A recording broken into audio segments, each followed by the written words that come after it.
Di sini saya akan menjelaskan materi bioindikator kualitas air bagian 1. 1. Konsep bioindikator. Suatu organisme yang dapat memberikan respon peringatan dini, refleksi, dan informasi kondisi atau perubahan suatu ekosistem disebut bioindikator. Bioindikator adalah kelompok atau komunitas organisme yang saling berhubungan, yang keberadaannya atau perilakunya sangat erat berhubungan dengan kondisi lingkungan tertentu, sehingga dapat digunakan sebagai satu petunjuk kualitas lingkungan atau uji kuantitatif. Suatu organisme akan berkembang secara optimal pada kondisi lingkungan yang ideal. Bioindikator adalah makhluk yang diamati penampakannya untuk dipakai sebagai petunjuk tentang keadaan kondisi lingkungan dan sumber daya pada habitatnya. Beberapa contoh organisme.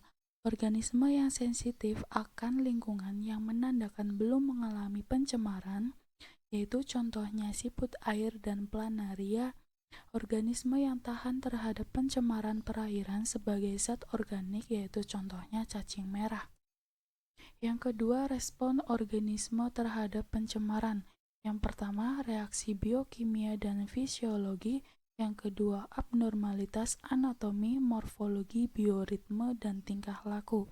Yang ketiga, perubahan populasi hewan dan tumbuhan secara kronologi. Yang keempat, perubahan pada sistem maupun gabungan sistem. Yang kelima, perubahan pada saat struktur maupun fungsi sistem. Yang keenam, perubahan bentuk lahan dan landscape. Pollutant exposure, molekuler, submolekuler atau organel, seluler, tissue, systematic atau organ, organisme, population, community, ekosistem. Parameter lingkungan berhubungan. Maksudnya parameter lingkungan hubungan kuasatif atau sebab akibat parameter biologi. Parameter biologi digunakan sebagai bioindikator parameter lingkungan. Syarat untuk memiliki organisme sebagai bioindikator. Yang pertama, takson yang tinggi, harus memiliki taksonomi yang jelas, diketahui secara terperinci dan mudah didefinisikan. Yang kedua, status biologi jelas, peka terhadap tekanan dan perubahan lingkungan. Yang ketiga, organisme memiliki kelimpahan tinggi dan mudah disurvei atau diamati. Yang keempat, tersebar dalam ruang dan waktu. Yang kelima, memiliki hubungan yang kuat dengan komunitas luas atau tidak ada hubungan yang kuat dengan komponen tekanan. Berikut adalah penjelasan dari gambar di samping. Yang pertama, lingkaran putih pada gambar merupakan variabel lingkungan mencakup faktor-faktor yang dapat diubah secara langsung oleh gangguan atau stres. Perubahan ini kemudian dapat mempengaruhi organisme, individu, populasi, atau komunitas secara keseluruhan. Yang kedua, cincin berwarna. Terluar memiliki organisme, individu, atau ikan trout, Pteronarcis, salmon fly, dan Paedoacyllum diatom. Yang ketiga, cincin berwarna di tengah mewakili populasi organisme tersebut, dan cincin berwarna paling dalam mewakili komunitas di mana ketiga spesies hidup berdampingan. Yang keempat, gangguan dan stres dapat secara positif atau negatif mempengaruhi sumber daya energi, misalnya makanan dan cahaya. Interaksi biotik, misalnya persaingan, predasi, dan herbivora. Dan fisik, misalnya kecepatan air dan substrat tempat. Konsep bioindikator, 25 organisme menempel serta bertelur. Dan lingkungan kimia, misalnya nutrisi. 3 tipe bioindikator. Yang pertama, indikator lingkungan, yaitu organisme yang peka terhadap lingkungan rusak, tercemar, atau mengalami perubahan kondisi. Indikator lingkungan dibedakan menjadi 5: sentinels, detektor, exploiter, akumulator, bioassay, organisme. Yang kedua, indikator ekologi, yaitu merupakan kelompok yang peka terhadap tekanan lingkungan, mengidentifikasi dan respon diwakili oleh sampel takson di habitat tersebut. Yang ketiga, indikator keanekaragaman hayati, yaitu mengidentifikasi beberapa ukuran keanekaragaman jenis, kekayaan sifat, dan status endemisitas takson di atasnya pada habitat tertentu. Indikator biodiversitas dibedakan menjadi tiga, yaitu kelompok referensi, kunci, dan vokal. Fungsi bioindikator. Yang pertama, indikator. Kehadirannya menyimpulkan permasalahan lingkungan secara kuantitatif. Yang kedua, spesies uji. Mengidentifikasi permasalahan luas. Spesies uji memiliki standarisasi yang tinggi. Yang ketiga, monitor. Bukti akan adanya perubahan kesimpulan kuantitatif yang biasanya melalui kalibrasi. Terdiri dari monitor aktif, tersedia dengan cepat di alam, dan monitor pasif, organisme yang diintroduksi. Bioindikator berdasarkan status. Yang pertama, fitoindikator. Penerapan fitoindikator memiliki beberapa manfaat, yaitu 1. Menunjukkan adanya paparan polutan. Yang kedua, memudahkan identifikasi racun. Yang ketiga, menjadi indikator early warning atau peringatan dini rusaknya lingkungan. Yang keempat, menjadi early indikator atau indikator dini pemulihan lingkungan dan melengkapi data analisis mengenai dampak lingkungan atau AMDAL. Yang kedua, zooindikator. Yang pertama yaitu keystone species dan endangered species. Yang kedua, bioindication sensu lato atau secara luas. Jenis bioindikator. Yang pertama, indikator kepatuhan. Indikator kepatuhan misalnya atribut populasi ikan diukur pada tingkat populasi, komunitas, atau ekosistem, dan difokuskan pada isu-isu seperti keberlanjutan populasi atau masyarakat secara keseluruhan. Yang kedua, indikator diagnostik. Indikator diagnostik dan peringatan dini diukur pada tingkat individu atau suborganisme atau biomarker. Yang ketiga, indikator peringatan dini. Indikator peringatan dini berfokus pada tanggapan cepat dan sensitif terhadap perubahan lingkungan. Akumulasi bioindikator atau misalnya kerang, lumut dibedakan dari efek toksik bioindikator dengan efek yang dipelajari pada tingkat organisasi biologis yang berbeda. 4. Kriteria makhluk hidup secara indikator lingkungan. Yang pertama, spesies steno atau kisaran toleransinya sempit, lebih baik dipakai sebagai indikator dibanding dengan spesies euri atau kisaran toleransinya luas. Yang kedua, spesies yang dewasa, lebih baik dipakai sebagai indikator dibandingkan dengan yang masih muda. Yang ketiga, sebelum mempercayai penampakan makhluk sebagai indikator ekologis, maka terlebih dahulu harus ada bukti yang cukup bahwa suatu faktor yang mempermasalahkan memang benar dan dapat membatasi. Yang keempat, banyak hubungan di antara jenis populasi dan seluruh komunitas seringkali memberikan indikator yang lebih dapat dipercayai daripada suatu jenis yang tunggal karena integritas keadaan yang lebih baik dicerminkan oleh keseluruhan daripada sebagian.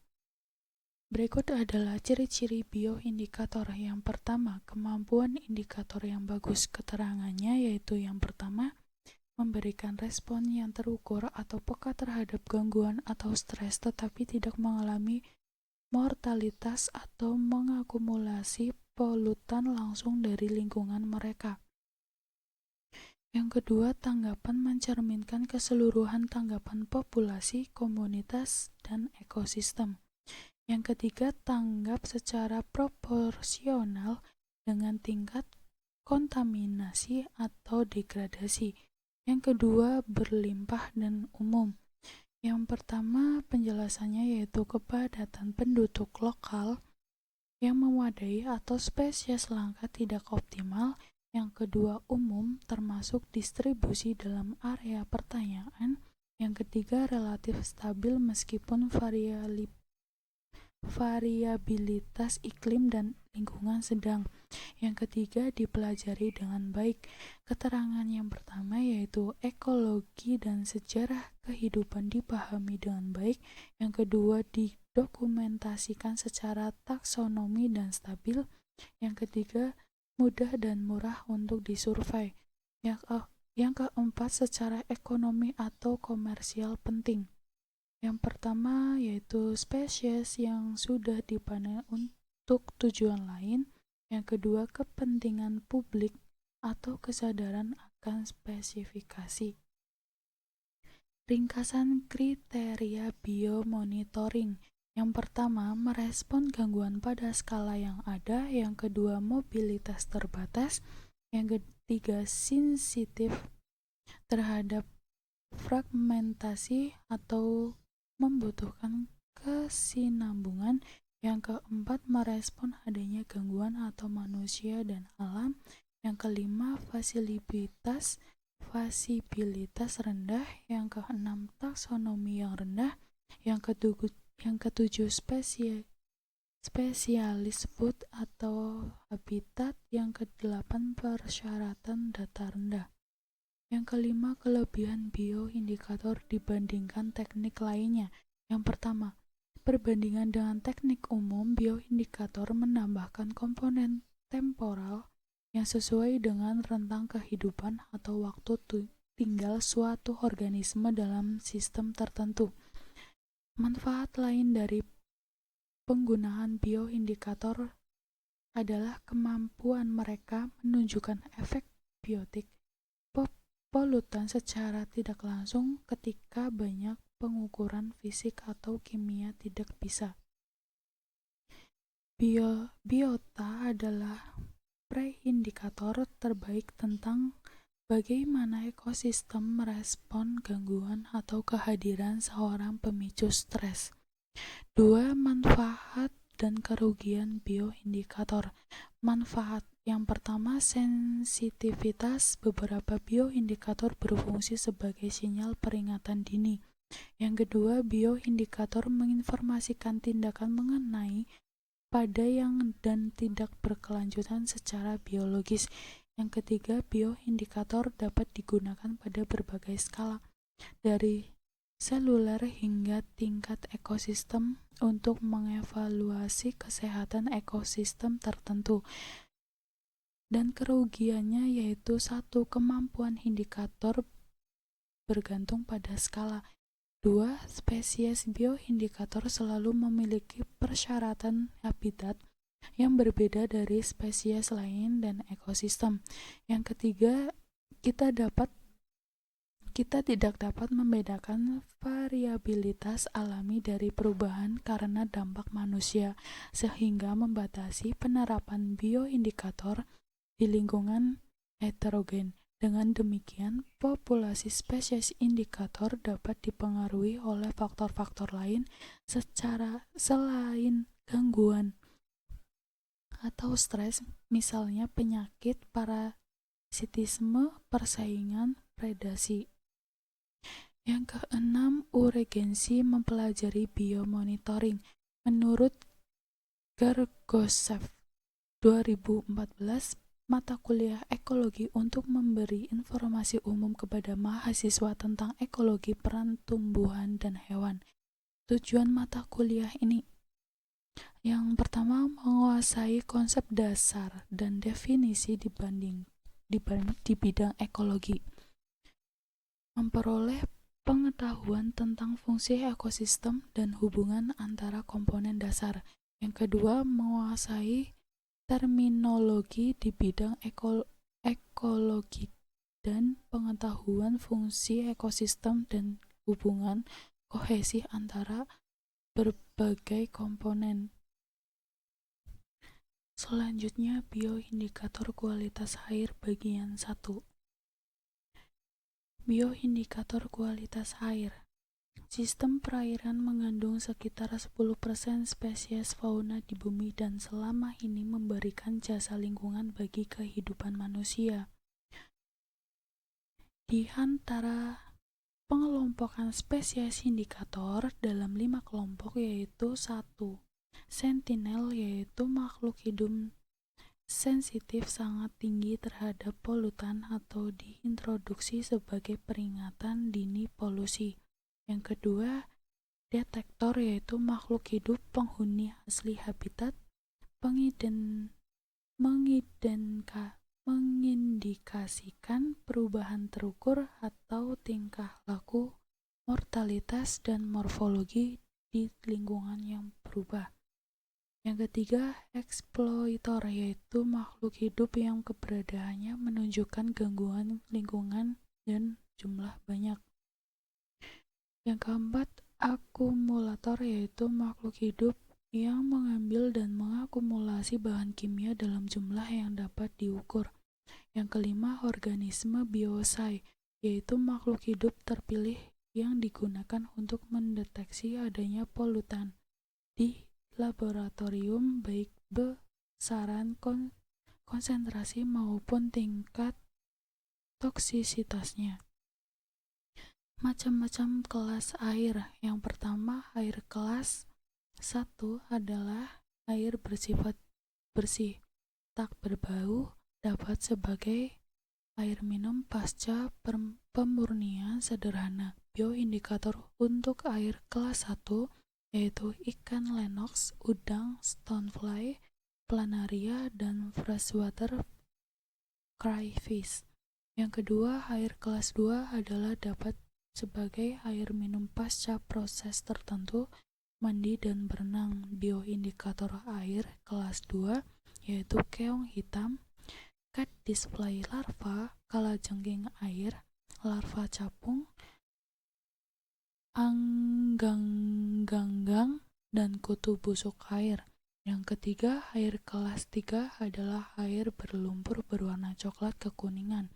Bioindikator air kelas 3 yaitu freshwater snail, lintah, keong, shellfish, anggang-ganggang, dan kutu busuk air. Yang keempat, air kelas 4 adalah air yang tercemar serius dan jika berenang dapat menyebabkan gangguan atau penyakit kulit. Bioindikator air kelas 4 yaitu tubifax, larva kupu-kupu, midge, dan lintah. Yang kelima, air kelas 5 adalah air yang sangat tercemar sehingga tidak ada organisme yang dapat hidup. Plankton. Plankton dapat digunakan sebagai indikator pencemaran air karena plankton sangat sensitif terhadap perubahan alam. Mereka menjadi penanda terbaik kualitas air dan khususnya kondisi danau. Jenis-jenis plankton yaitu fitoplankton. Fitoplankton juga dikenal sebagai mikroalga, mirip dengan tanaman terestrial karena mengandung klorofil dan membutuhkan cahaya matahari untuk hidup dan berkembang. Yang kedua, zooplankton. Zooplankton adalah hewan mikroskopis yang hidup dan dekat di permukaan tubuh air. Mereka adalah perenang yang buruk, sebaliknya mengandalkan arus sebagai mekanisme transportasi. Mereka memakan fitoplankton, bakterioplankton, dan detritus yaitu salju laut. Zooplankton merupakan sumber makanan penting untuk ikan. Perifiton.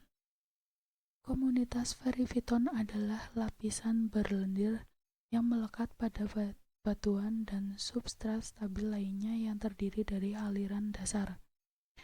Perifiton adalah jenis agregat mikroba. Biasanya terdiri dari alga, bakteri, dan mikro atau mesoorganisme serta materi organik yang masuk dan menyebar dalam air dan sedimen, khususnya pada permukaan sedimen, batuan, tanaman, dan partikel. tersuspensi dalam ekosistem akuatik. Periviton ditemukan di dasar sungai dan perairan. Periviton mirip lapisan lendir di perairan yang berwarna coklat atau hijau. Periviton sangat penting untuk fungsi ekosistem, tetapi dalam keadaan tertentu dapat berproliferasi menyebabkan masalah pengolahan sumber daya air seperti penurunan nilai estetika, rekreasi, dan keanekaragaman hayati. Proliferasi juga bisa mencemari air, menjadi racun bagi hewan, dan menghambat intakes. Bioindikator kualitas air bagian 2. Makroinvertebrata. Makroinvertebrata merupakan hewan yang tidak bertulang belakang yang dapat dilihat dengan mata telanjang. Makroinvertebrata air dapat memberikan kondisi fisik, kimia, dan biologi suatu perairan sehingga dapat digunakan sebagai indikator kualitas air sungai. Sifat-sifat makroinvertebrata air: yang pertama, sensitif terhadap perubahan kualitas air sehingga berpengaruh terhadap komposisi dan kelimpahannya, yang artinya kondisi di perairan tersebut sangat dipengaruhi oleh keberadaannya. Yang kedua, ditemukan hampir semua perairan. Yang ketiga, terdiri atas banyak jenis serta merespon berbeda pada gangguan yang berbeda pula. Yang keempat, bergerak secara terbatas. Yang kelima, mengakumulasi racun pada tubuhnya. Yang keenam, mudah dikumpulkan pada identifikasi hingga tingkat famili. Hal-hal yang harus diperhatikan dalam penggunaan makroinvertebrata. 1. Kehadirannya sangat dipengaruhi oleh musim, sehingga mengambil sampel harus dilakukan setiap musim. 2. Makroinvertebrata hanya merespon pengaruh perubahan kondisi lingkungan tertentu. Yang ketiga, kondisi fisik dan kimia perairan seperti kecepatan aliran air, substrat dasar sungai, keberadaan pusaran, turbulensi genangan air, lebar sungai, kemiringan tutupan vegetasi pada tepi sungai, kandungan unsur hara, dan konsentrasi oksigen terlarut dapat mempengaruhi makroinvertebrata. Makrobentos. Bentos adalah hewan yang sebagai besar siklus hidupnya yang substrat dasar perairan atau bagian permukaan epifauna di dalam sedimen dasar infauna. Menurut Sinaga, pada tahun 2009 berdasarkan tingkat toleransi pada pencemaran, bentos digolongkan dalam jenis tahan bahan pencemaran, misalnya cacing tubifex, Masculium sp, dan Spedium sp. Yang kedua, jenis lebih bersih, misalnya siput senang arus, briozoa, krustasea, serta serangga perairan. Yang ketiga, jenis hanya senang bersih, misalnya siput Vivinatidae dan Amnicolidae, serta beberapa jenis serangga atau dalam fase larva dan nimfa. Mikrofita atau tumbuhan air. Mikrofita air membentuk komunitas penting dalam ekosistem perairan karena dalam banyak kasus mereka adalah produsen utama. Mereka menghasilkan biomasa yang tinggi dan mereka berkontribusi terhadap keanekaragaman hayati. Yang pertama, contoh metode penelitian berdasarkan Water Framework Directive atau WFD. Yang kedua, digunakan kebanyakan di negara Uni Eropa, yang merupakan dokumen kunci yang menerapkan aturan untuk konservasi permukaan dataran tradisional, pesisir, dan perairan bawah tanah. Berikut adalah contoh gambar makrofita atau tumbuhan air. Selanjutnya yaitu ikan. Menurut Phil Pada tahun 2011, keuntungan menggunakan ikan sebagai indikator kesehatan lingkungan yaitu: 1. Ikan adalah indikator yang baik untuk efek jangka panjang atau beberapa tahun dan kondisi habitat yang luas karena mereka relatif berumur panjang dan bergerak. Yang kedua, ikan pada umumnya mencangkup berbagai spesies yang mewakili berbagai tingkat tropik atau omnivora, herbivora, insektivora, planktivora, dan piscivora. Mereka cenderung mengintegrasikan efek dari tingkat tropik yang lebih rendah. Dengan demikian, struktur kumpulan ikan mencerminkan kesehatan lingkungan yang terintegrasi. Yang ketiga, ikan berada di bagian atas rangkai makanan akuatik dan dikonsumsi oleh manusia, menjadikannya subjek penting dalam menilai kontaminasi. Yang keempat, ikan relatif mudah dikumpulkan dan diidentifikasi pada tingkat spesies. Sebagian spesimen dapat disortir dan diidentifikasi di lapangan dan dilepaskan tanpa cedera. Persyaratan lingkungan dari ikan secara umum relatif sudah diketahui. Informasi tentang distribusi ikan banyak tersedia. 5. Penggunaan kehidupan akuatik atau standar kualitas air biasanya dicirikan dengan istilah perikanan atau misalnya air dingin, air hangat, olahraga, hijauan. Pemantauan kumpulan ikan memberikan evaluasi langsung dari feasibility yang menekankan pentingnya ikan bagi pemancing dan nelayan komersial. Ikan tergantung hampir separuh spesies vertebrata yang terancam punah dan subspesies di Amerika Serikat. 3 contoh metode. Yang pertama, indeks hepatosomatik atau hepatosomatic index atau HSI adalah dikenal dengan luas sebagai bioindikator paparan kontaminan. HSI sama dengan berat organ hati dikali berat total min 1 kali 100. Yang kedua, indeks gonadosomatik atau gonodosomatic index atau GSI adalah bioindikator yang memasok informasi struktural lebih dari fungsional untuk menghormati kesehatan dan status pematangan gonad.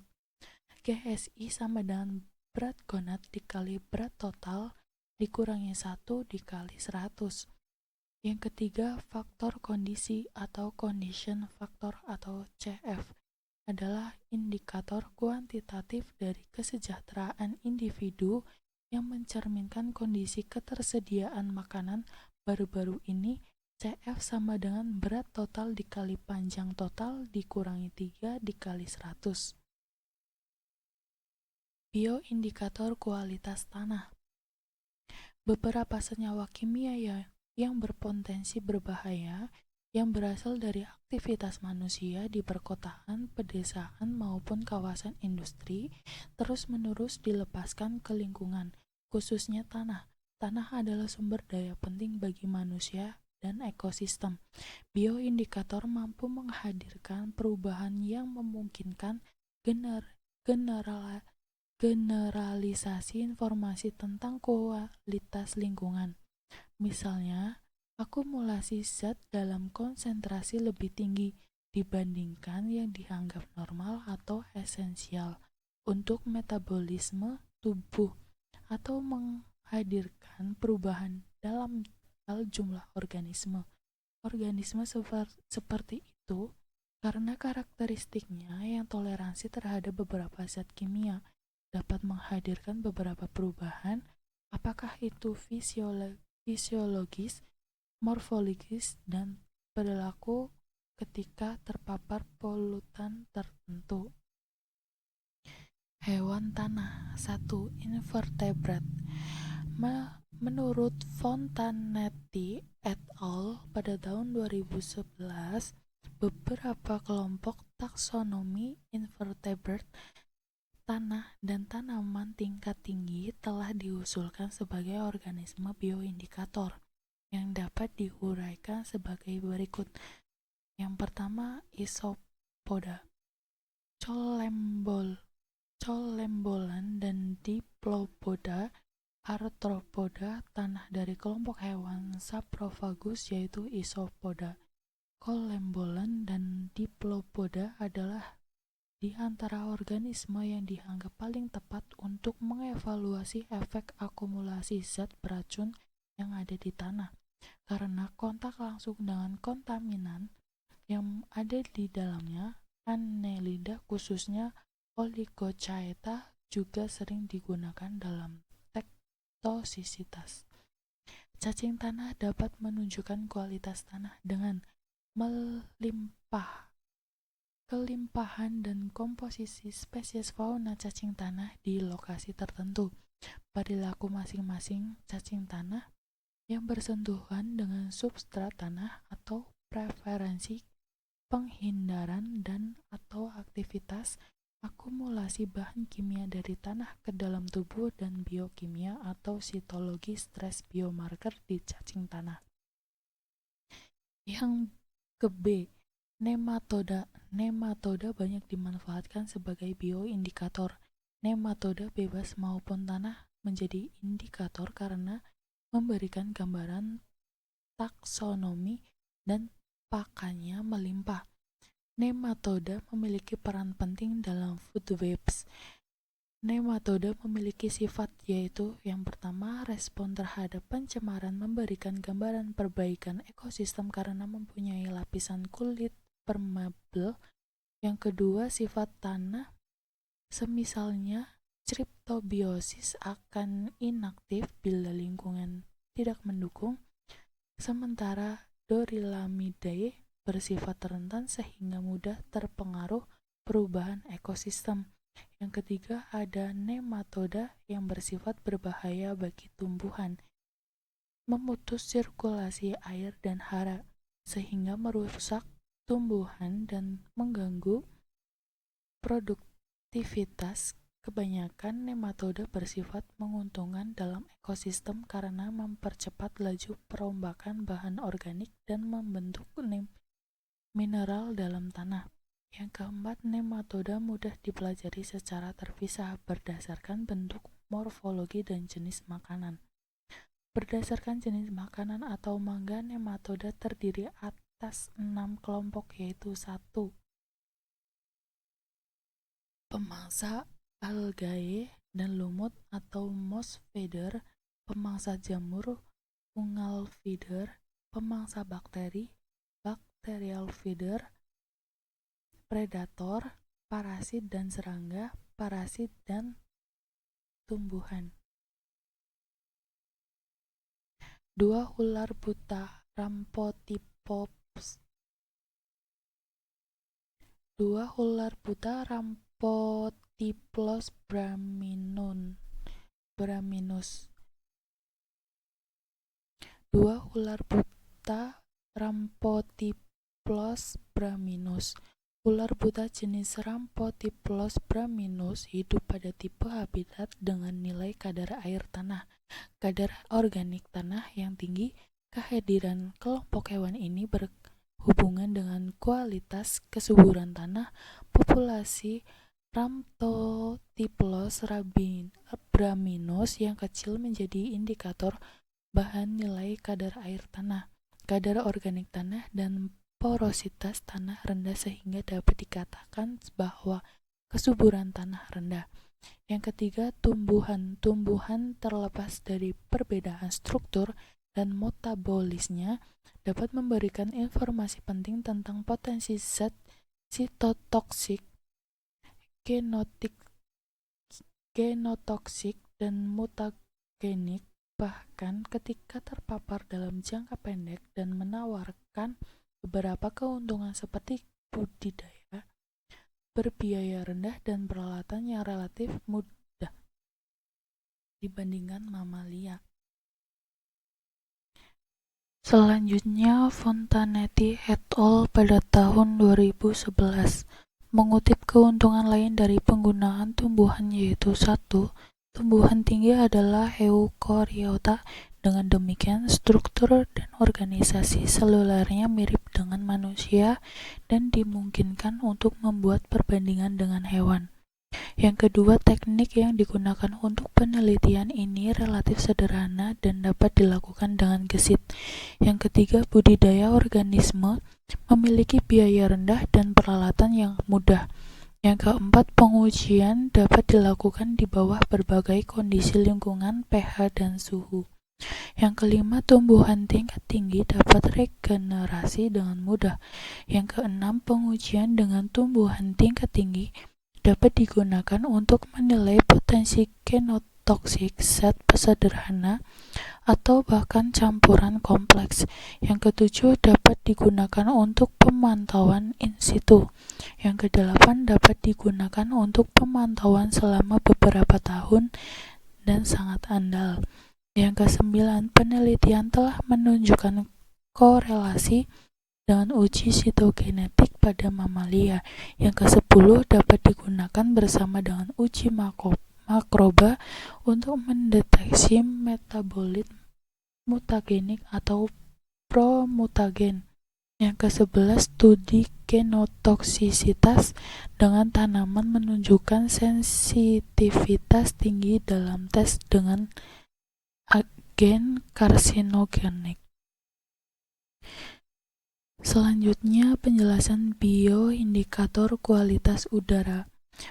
Polusi udara mengacu pada jumlah zat berbahaya yang terkonsentrasi di atmosfer dan mengisi udara dalam waktu dan konsentrasi melebihi yang diizinkan. Polutan di udara dihasilkan oleh aktivitas manusia dan proses alami, namun pencemaran terutama mengacu pada polutan yang dihasilkan oleh aktivitas manusia termasuk produksi industri dan pertanian, kehidupan sehari-hari, dan sarana transportasi. Beberapa polutan udara yang umum adalah SO2, partikel tersuspensi terutama NOx, CO, VOC atau volatile organic compound atau senyawa organik volatil, logam berat, zat radioaktif, oksida fotokimia, dan lain-lain. Yang A. Lichen. Lichen adalah gabungan bakteri atau Cyanobacterium dan alga simbiotik sebagai besar dapat bertahan pada kondisi lingkungan yang keras. Bentuk lichen adalah seperti kerak atau sehingga disebut lumut kerak. Tumbuh lebat pada pohon, batu, dan tanah kosong. Lichen sangat sensitif terhadap polusi H2S di udara.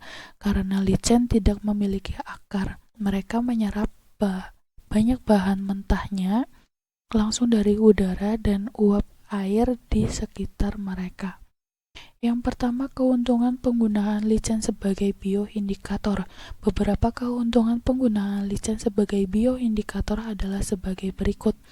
1. Banyak spesies lichen memiliki rentang geografis yang luas, memungkinkan studi gradien polusi jarak jauh.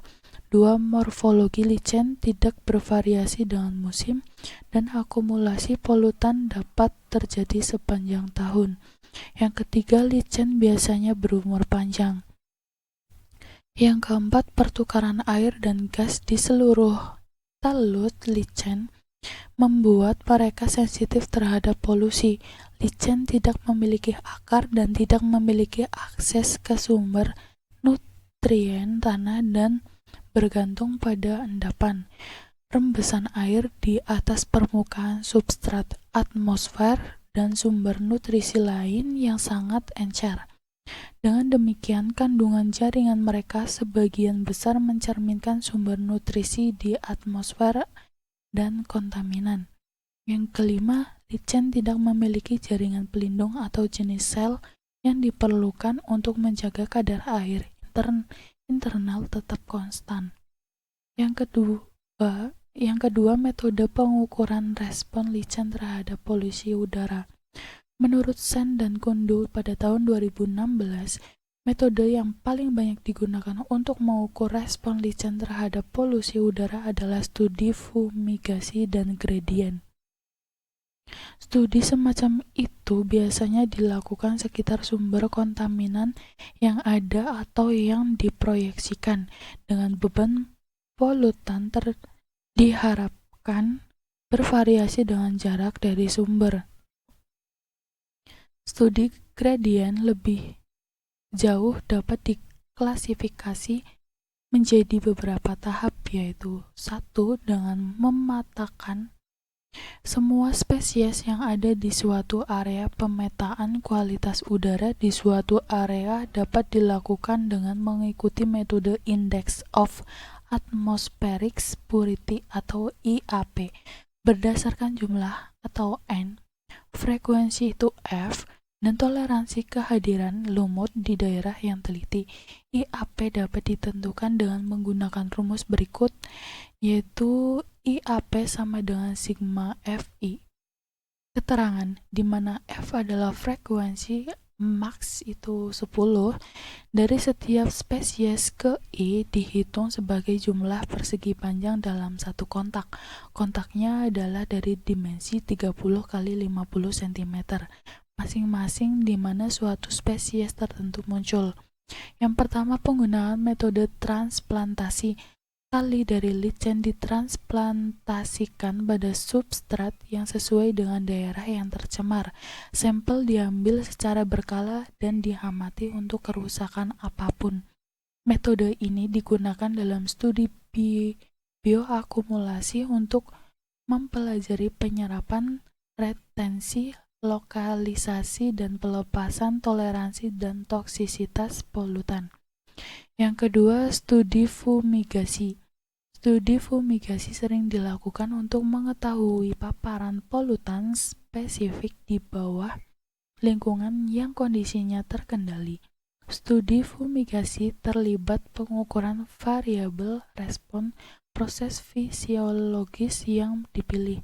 Proses kepekaan meliputi aktivitas ketidakseimbangan K+, fotosintesis, dan status pigmen pernapasan.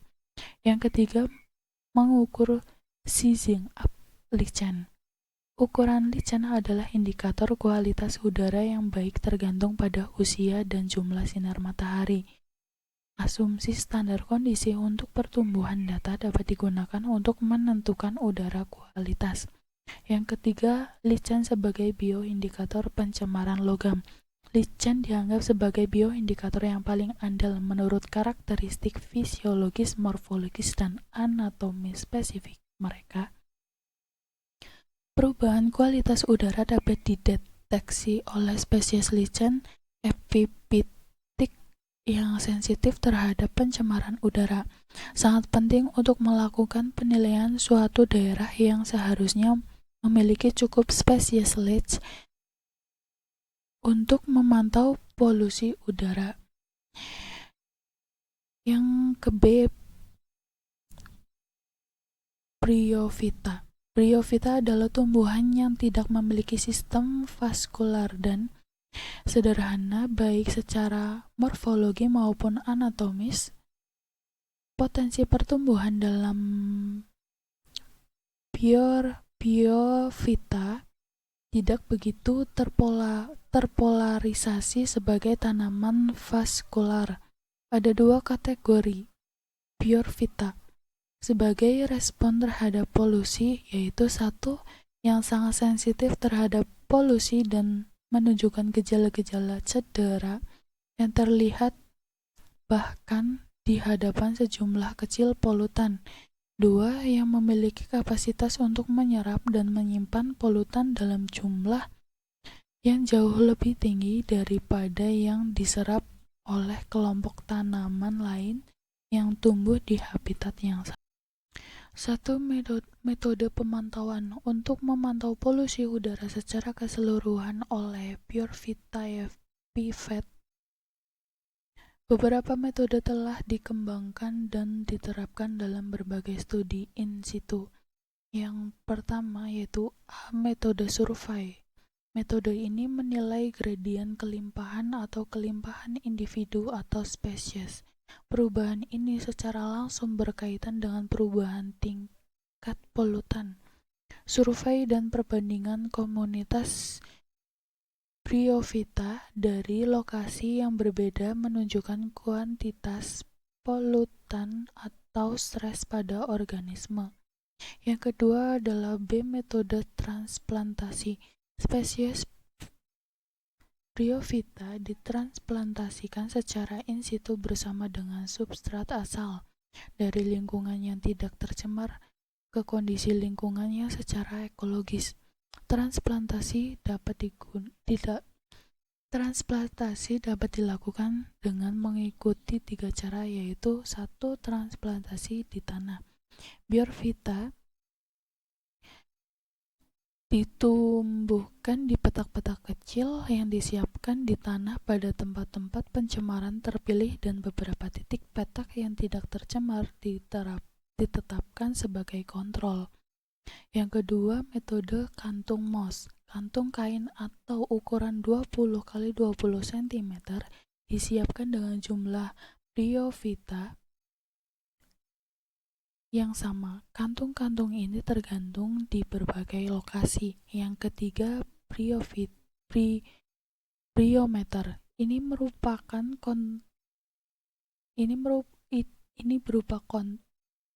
berupa kotak tempat bryovita ditanam di ruangan lembab dengan substrat asli. Kotak memiliki sisi transparan yang dibuat dari kaca tipis, diberi lubang sehingga udara dan cahaya dapat melewati tanaman di dalam kotak. Yang ketiga yaitu C. Metode pitososiologikal. Perubahan pitososiologikal secara langsung berkaitan dengan perubahan tingkat kualitas udara yang ditunjukkan dalam Index of Atmospheric Purity atau IAP. Pada metode Bryovita terpapar pada konsentrasi polutan yang sudah diketahui sebelumnya. Paparan polutan dapat diberikan kepada tanaman di lapangan dengan fumigasi atau tanaman dapat dikultur dalam medium yang memiliki konsentrasi polutan dan logam berat yang berbeda. C. Pteridophyta. Pteridophyta atau kelompok paku-pakuan adalah indikator positif dari integritas hutan. Dianggap berada di antara tanaman darat paling awal muncul. Pteridophyta adalah kelompok yang terdiversifikasi secara global. Menurut Kraft et al. Pada tahun 2010, berikut ini merupakan contoh pemilihan plot dan sampling lapangan yang mengacu pada Bergeron dan Pellerin pada tahun 2014. Yang pertama, selama pengambilan sampel hutan, koordinat geografis dari semua titik pengambilan sampel Pteridophyta ditandai menggunakan perangkat GPS. Yang kedua, penutupan total Pteridophyta di setiap situs diperkirakan secara kasar untuk area seluas 100 meter persegi berdasarkan 3 kelas, yaitu 0,1-15%, 16-50%, dan 51-100%. Yang ketiga, di setiap lokasi dibuat plot sampel 10 meter kali 10 meter. Pada setiap plot, kita perlu mencatat kehadiran semua spesies Pteridophyta. Yang keempat, kita juga harus memperkirakan total penutupan tempat oleh herba dan semak menggunakan 7 kelas, yaitu 1%, 1-5%, 6-25%, 26-40%, 41-60%, 61-80%, dan 81-100%. Yang kelima, mengukur diameter setinggi dada. Yang keenam, presentase keterbukaan kanopi dihitung dengan rata-rata 4 bacaan dari sebuah densiometer bola model lemon C, satu dari setiap sudut plot. Yang ketujuh, proporsi batu di permukaan dasar hutan diperkirakan secara visual dan sampel tanah dikumpulkan di laboratorium. Sampel tanah dikering anginkan dan disaring atau mata saring 2 mm. Yang terakhir berdasarkan pH tanah dan konduktivitas listrik ditentukan dalam 1:10 suspensi tanah atau air menggunakan pH, Orion atau konduktivitas meter bintang 4, dan kita juga memperkirakan indeks kelembaban relatif. Yang kedua, tumbuhan tingkat tinggi. 1. Respon tumbuhan. Tumbuhan tidak dapat memiliki dan memindahkan tempat tinggal mereka seperti hewan, dan dengan demikian menjalani hidupnya dengan menanggapi lingkungan sekitarnya. Yang kedua, lebah madu sebagai bioindikator kualitas lingkungan. Aktivitas manusia menghasilkan kontaminan dengan jumlah dan toksisitas yang sering melebihi kapasitas homeostatik lingkungan untuk membersihkan dirinya. Pengamatan kerusakan tumbuhan. Menurut Singh et al. Pada tahun 1991 dan Nugratani Prasetyawati pada tahun 2010, pengamatan kerusakan tumbuhan dapat dilakukan melalui pengamatan langsung atau visual terhadap gejala nekrotik atau gejala kematian atau kerusakan daun serta organ lain pada tumbuhan. Yang pertama, pengukuran air pollutant tolerance index atau APTI pada tumbuhan. Salah satu yang dapat diukur adalah air pollutant tolerance index atau APTI, dilakukan dengan cara mengukur berbagai variabel penting pada daun, yaitu jumlah klorofil, pH, kadar air relatif, dan kadar asam askorbat. Yang kedua yaitu B, memperkirakan pencemaran menurut kandungan zat beracun dalam tanaman. Daun adalah organ utama untuk menyerap polutan atmosfer. Oleh karena itu, penentuan kandungan daun polutan dapat menjelaskan kontaminasi di daerah tersebut. Yang ketiga adalah C, analisis oleh tree ring atau lingkar pohon atau lingkar tahun. Lingkar pohon dapat mencerminkan sejarah polusi. Beberapa tahun lingkar pohon rata-rata terkontaminasi menyempit. Juga bahan lingkar ditentukan oleh X-ray, situasi polusi, tahun, proporsi polusi serius dari kayu kecil. Yang keempat adalah D, metode pemantauan lainnya. Perubahan fotosintesis dan indeks fisiologis lainnya dari tanaman dapat mencerminkan pencemaran lingkungan atmosfer seperti penentuan fotosintesis tumbuhan untuk menghasilkan kapasitas oksigen dan kandungan klorofil. Terima kasih atas perhatiannya. Apabila ada salah kata yang kurang berkenan dalam penjelasan materi biomonitoring, saya mohon maaf yang sebesar-besarnya. Wassalamualaikum warahmatullahi wabarakatuh.